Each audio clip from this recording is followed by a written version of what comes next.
Olá, galerinha do nono e galerinha do oitavo ano. Vamos para mais uma aula de arte? Como é que vocês foram de férias? Descansaram? Ficaram um mês aí, né, de férias. Tava com saudade, né? Agora, voltou, né? Sextou agora. Antes sextou era o quê? É aproveitar, é passear. Agora, sextou de novo é com aula do Ari Cardoso de arte. Não esquece, hein? Que se ouvir alguém falando sextou, sextou, aula de arte com Ari Cardoso. Hoje nós vamos analisar duas obras, uma do surrealismo, outra do expressionismo. Para que isso? Para vocês verem como que algumas características se manifestam nos quadros. Vocês já estão aprendendo aí com os professores de arte de vocês?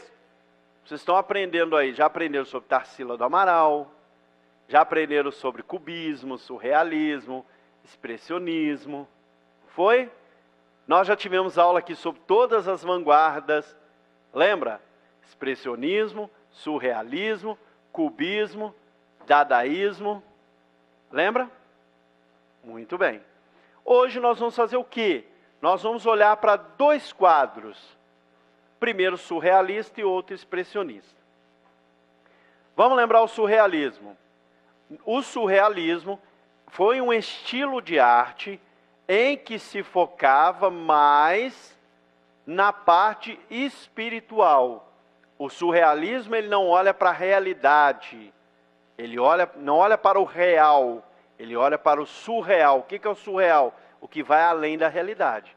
Então eles vão querer retratar no quadro aquilo que a nossa razão não compreende. Então, o primeiro aí é a persistência da memória, que é um quadro do Salvador Dalí. Salvador Dalí é o pintor mais famoso do surrealismo. Se você jogar aí na internet, no Google, Salvador Dalí, vai aparecer um monte de quadros, inclusive este, que é a persistência da memória, que nós vamos analisar aqui. Vamos olhar para o quadro aí. O que a gente vê nesse quadro? A gente vê relógios derretidos. Tem ali no cantinho ali um desenho vermelho, tá vendo? Redondinho, também é um relógio. E lá no fundo você tem uma praia, e você tem aí algumas montanhas. Certo? Então vamos ver cada pedaço desse, nós vamos entender. É alguma coisa que sai da realidade. Isso a gente já sabe por quê? Porque é surrealismo. Então ele não tem compromisso algum em retratar a realidade. Por isso você já viu, esse relógio derretido não é um relógio que alguém colocou fogo nele, que alguém esquentou e derreteu. Não é isso, ele tem um outro significado que vai além disso. Então vamos olhar ali. Primeiro, o relógio derretido que está pendurado aí no galinho de árvore. O que a gente pode pensar? Quando nós olhamos aí, eu vejo um relógio, você também. E todo mundo que olhar para esse quadro vai ver um relógio. Nós conhecemos relógio, a gente sabe que o relógio marca a hora, a gente não dá muita importância para o relógio, mas a nossa vida, ela é feita pelo relógio. Você sabe a hora da aula para o relógio, a hora da nossa aula aqui na TV Câmara, você sabe pelo relógio. Ih, perdi a aula do Ari Cardoso de arte. Por que você sabe que perdeu? Porque você olhou no relógio e viu, já passou o horário. Nossa, a aula do Ari Cardoso já está no meio. Vou ter que assistir no YouTube. Nossa, hoje tinha que ir para a academia 2 horas. 2 horas não, né? No nosso caso aqui, 14 horas. 14 horas. Nossa, perdi a academia. Nossa, não tem ônibus, tem que correr. A gente está o tempo todo vivendo pelo relógio, não é? Agora, a gente sabe que... Agora, imagina um relógio derretido. Vamos olhar para a imagem com mais calma. Esse relógio derretido. Como é que será que esse relógio marca as horas? O relógio não é um círculo, não tem um ponteiro de segundos, de minutos, Como é que será que ele marca? Esse relógio deve marcar as horas aí, diferente de um relógio normal. O que o Salvador Dalí queria mostrar com isso? Que a passagem do tempo no nosso pensamento, no nosso inconsciente, é diferente da passagem do tempo real. Tem jeito de você voltar ontem? Tem jeito de você voltar ontem? Não tem. Tem. No relógio, não. A hora que passou, o dia de ontem acabou, meu filho, já passou. Agora, na memória, você pode voltar no ontem, você pode imaginar, relembrar, e esse ontem que você está relembrando vai parecer que está acontecendo agora. Está vendo como que é diferente o tempo do inconsciente? Vai jogar o Free Fire. Nossa, estava jogando Free Fire, nem viu o tempo passar. Na hora que está jogando Free Fire, que é um negócio que você gosta, o tempo, ó, voa, né? A hora que você está vendo um filme que você não gosta, aí não acaba, o filme não acaba. Fala assim, esse filme não acaba. Vai ver se você jogou 5 horas de Free Fire e você achou pouco, passou rápido. O filme de 1 hora você achou que demorou. É o tempo subconsciente, a nossa percepção de tempo. Não é a mesma percepção real. E o Salvador Dalí, ele vai mostrar isso com o quê? Com o relógio derretido, com o relógio deformado. Esse relógio aí, vamos olhar mais um pouquinho para ele aí. É um relógio, a gente vê que é, mas ele provavelmente não marca as horas de maneira correta. Por quê? Porque o tempo do inconsciente, do subconsciente, é diferente do tempo real. Tem mais imagem aí, vamos para a próxima. O que é isso? Eu falei para vocês no cantinho lá da pintura. Aí você tem outro relógio. Esse relógio não está derretido. Ele está virado, os ponteiros estão para baixo. Em cima dele tem as formigas aí. E ele é o único relógio no quadro que é normal. Agora, o que essas formigas representam aí nesse relógio? O Salvador Dalí não gostava muito de formiga, não. Tá? Não gostava muito das formigas. E a formiga, de certa forma, ela vai destruir isso aí. Ela destrói, ela vai roer esse relógio aí, que é real. Ele vai dizer que o que é real pode ser destruído, pode ser consumido, e o que é inconsciente, o que é do subconsciente, vai permanecer. Ele está falando de tempo, ele está falando de memória. O tempo real, ele passa. Eu disse para vocês, o ontem não volta, mas na sua memória ele volta, e você consegue, às vezes, visualizar, sentir o que aconteceu ontem, como se estivesse acontecendo agora. A memória tem um tempo diferente. O tempo da memória, ele volta. É igual o filme, não tem um filme que o cara vai lembrando, aí eles passam a cena de novo? É isso que a nossa memória faz. Ela faz como se fosse no filme. Você volta àquela memória. Tá vendo? Agora, o tempo real mesmo passou, acabou. O tempo real, ele é consumido. O tempo da memória, ele passa, mas você pode voltar. E muitas vezes a gente pode até, não fica muito sério, mas a gente pode até antecipar alguma coisa. Mas a memória, no caso, ele fala do passado. Vamos analisar mais um ponto aí. É estranho essa parte aqui, é difícil de entender, mas ele quis representar ele, o pintor, dormindo embaixo de um relógio. É difícil de perceber? É. Difícil de perceber. Eu não consigo perceber bem, não vou falar para você que eu estou visualizando, não consigo perceber bem, mas quando ele fez a pintura, ele provavelmente falou para alguém, explicou para alguém que aí representa ele dormindo aí com uma coberta embaixo de um relógio. Outro relógio deformado. Relógios deformados, nós já entendemos que nessa pintura, significam que aquele relógio ali, ele tenta marcar um tempo que não é o tempo real. É uma marcação de tempo diferente. Se ele está dormindo, agora é o tempo do sonho. O tempo do sonho. Você nunca teve um sonho doido, não? De repente você está sonhando com uma coisa, aí de repente é diferente, mas está no mesmo sonho. Você está conversando com seu pai, e de repente no sonho já está conversando com sua mãe. Cadê seu pai? Não era seu pai, agora é sua mãe. Não fica assim, o tempo no sonho também é diferente.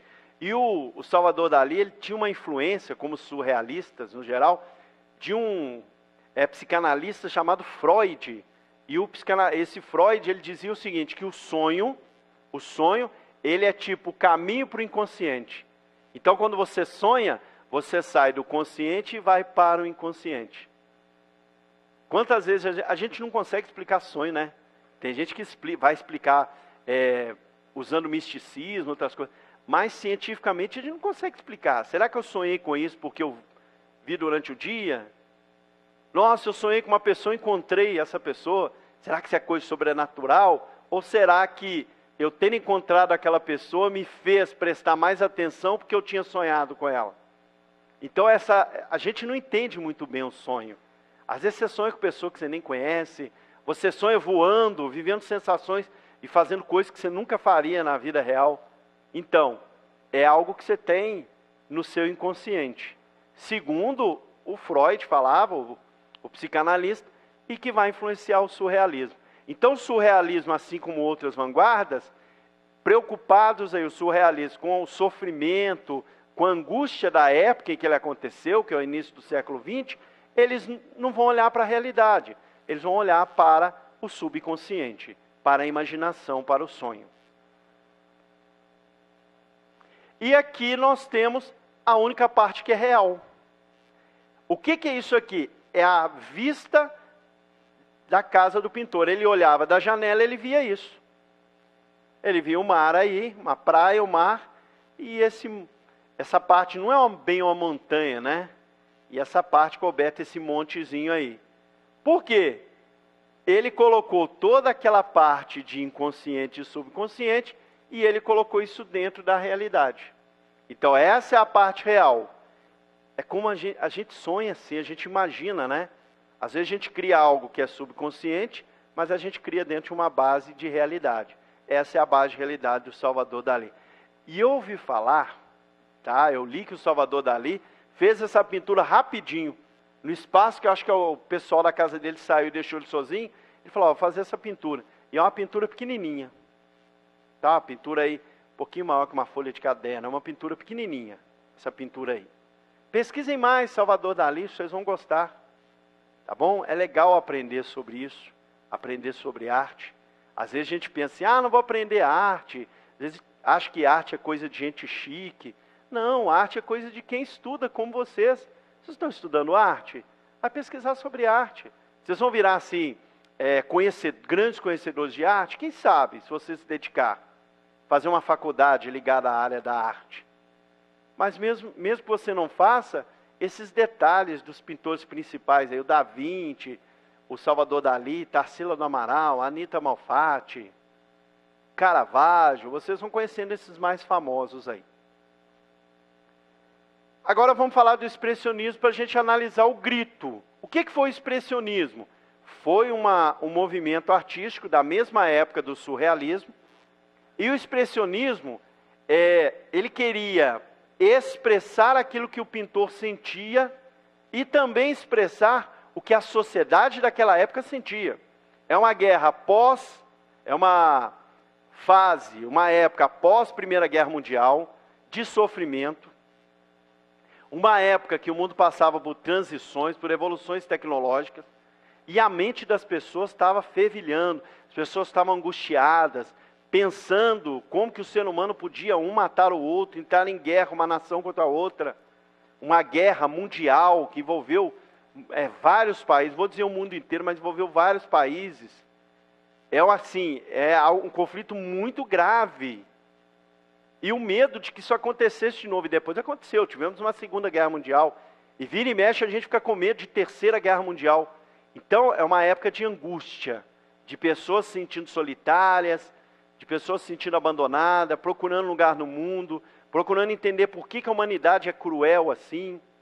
E aí o expressionismo vai ser uma maneira do artista expressar o que ele sentia em relação à época, em relação até à vida pessoal desse artista. Lembra que eu mostrei para vocês um quadro, que é aquela pintura, parece uma criança que coloriu, que não fica coloridinho, fica um monte de risco. Eles usam excesso de cor. Tinha aquele quadro que tinha muito amarelo. Esse é o expressionismo. E vamos ver esse quadro famoso que nós já vimos em 2 aulas, eu já usei ele como exemplo, que é o Grito, do Edvard Munch. Olha aí, o Grito é aquela figura lá não vou falar um rapaz, porque não dá para saber se é um rapaz ou se é uma moça. Isso é proposital. Com a mão no rosto, parece que gritando, angustiado. Tipo, eu não aguento mais estar aqui. Eu vou gritar. Vamos analisar essa obra, cada ponto, igual nós fizemos. É claro que a análise de obra, eu quero deixar claro para vocês, tem muitas maneiras de ver. Essa é uma das análises. Eu que criei essa análise? Não. A minha análise é baseada em análise de outras pessoas, que são especialistas na parte de pintura. Eu sou especialista na literatura, mas entendo também de outras artes. Mas eu peguei como base a experiência de especialistas em pintura. Vamos olhar cada pedaço. Primeiro, a ponte. O que essa ponte significa? O que é uma ponte? Não é um negócio que você põe em cima do rio, você passar de um lado para o outro? Não é assim? Lembrou como que é uma ponte? Então essa ponte, ela representa aí, quer mostrar que essa figura do quadro, ela está passando por um momento de transição. Está acontecendo alguma mudança na vida dela. E provavelmente uma mudança que está deixando ela aí angustiada. A ponte significa transição. Essas duas pessoas, se você comparar, deixa eu voltar aí, ó. Se você comparar essa pessoa aqui, o quadro todo distorcido, todo cheio de forma, parece aquele pessoal que faz Photoshop e estica demais, né? Fica tudo arredondado, fica distorcido. Pode olhar que essas pessoas aqui, ó, elas estão em umas linhas mais retas. E no quadro, é como se elas não tivessem nem aí. O personagem está aí gritando, está lá gritando, desesperado, não aguenta mais. E as pessoas tranquilas ali na ponte, estão nem aí. Como para dizer que essa angústia é uma angústia interior. Então, se ela é interior, ela não é percebida por aquelas pessoas que estão ali. Elas estão na mesma ponte, mas elas não estão percebendo. Tá? Elas estão alheias ao que ele está sentindo. Tá? Então ele passa por uma transição, e essa transição afeta ele demais, e as outras pessoas não estão nem aí. Tá? Não se preocupa, porque isso é dele, é interior. Vamos para mais um ponto aí, ó. Ponte. Isso aí é o céu. Ari, mas o céu não é azul, Ari? Não, o céu desse pintor aí é um céu vermelho. O que a cor vermelha traz? Essa cor vermelha traz a sensação de angústia. Esse vermelho é como se o céu deixasse o personagem que está aí mais angustiado. Esse céu também é uma referência a uma erupção de um vulcão numa cidade chamada Oslo, um vilarejo chamado Oslo. É uma referência a esse fogo que saiu do vulcão. Mas no campo do sentimento, isso aí se refere a um céu que está oprimindo esse ser angustiado que está gritando aí. Olha aqui, ó. Tem que olhar muito de perto para o quadro. Muito de perto mesmo. Tá? E se você olhar, tem um pontinho aí que é um povoado. Lá no fundinho do quadro, não dá muito para ver, mesmo que a gente olhe muito de perto. Aparece um povoado. E esse povoado aí, de novo, como no outro quadro, vai mostrar a parte de realidade. Esse povoado, esse é o vilarejo de Oslo. Tem até uma igrejinha aí. Essa ponto mais alto, eu não sei como que eu posso mostrar isso para vocês. Acho que dá para ver aqui, ó. Esse pontinho aqui, ó. Ó. Tá vendo? Um pontinho, um risquinho aqui, ó. Risquinho aqui é uma torre de uma igreja. Então é a parte da realidade.